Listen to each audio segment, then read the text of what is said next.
चलिए, जय श्री राम सब लोगों को। देखिए, आप लोग जानते होंगे कि अभी अभी कल ही जो है बंगाल की चुनाव की जो है समाचार आई है।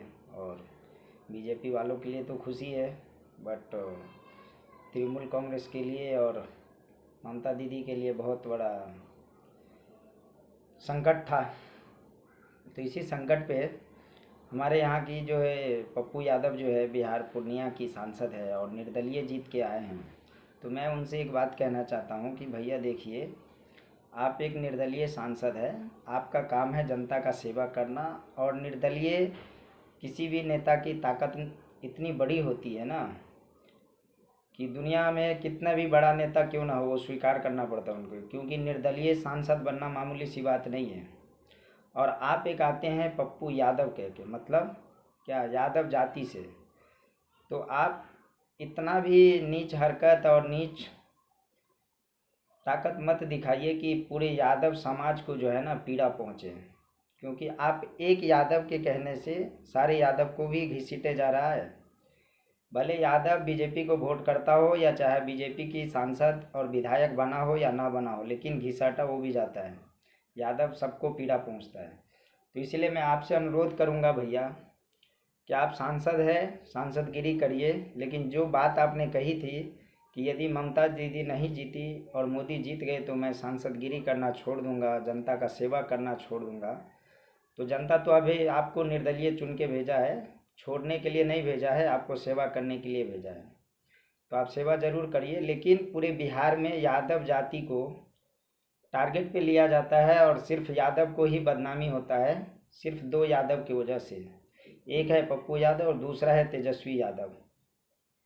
आप लोग कम से कम राजनीति कीजिए, लेकिन कुछ अच्छी राजनीति कीजिए जो किस तरह से आप पटकेंगे मतलब पक्षधारी जो है, जो बीजेपी पार्टी के लोग हैं, या चाहे नीतीश की पार्टी हो, चाहे आरएलएम का पार्टी हो, चाहे रामविलास पासवान जी का पार्टी हो, इनको आप किस तरह से पछाड़ेंगे वैसा आप सतबुद्धि तो यूज कीजिए भैया। क्यों आप पूरे यादव जाति को जो है सो सर्वनाश करने पे लगे हैं। कहते हैं कि मैं राजनीतिक छोड़ दूं, राजनीतिक छोड़ दूं। अरे छोड़ दीजिए ना। एक तो प्रशांत किशोर कहे थे कि हम राजनीतिक छोड़ देंगे, छोड़े हैं क्या? उन्होंने बिहार के लिए अच्छी आवाज़ उठाई थी, जनता उसे स्वीकार किया क्या? नहीं किया ना।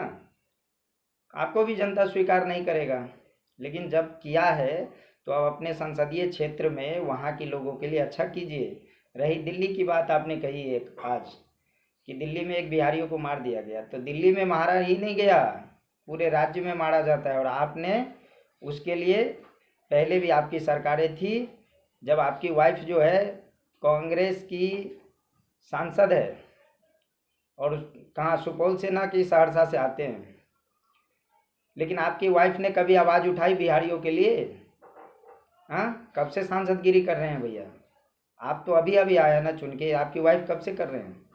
तो इसीलिए कम से कम यादव जाति को जो है ना आप सर्वनाश मत कीजिए। जब तक जितना है यादव उतना रहने दीजिए, और जितना वचन देना है उतना ही वचन दीजिए, फालतू का वचन मत दिया कीजिए, ठीक है? क्योंकि आपको सिर्फ यादव जाति नहीं ने वोट किया है, आप निर्दलीय जीत के आए हैं, तो सारे जाति ने आपको वोट किया है।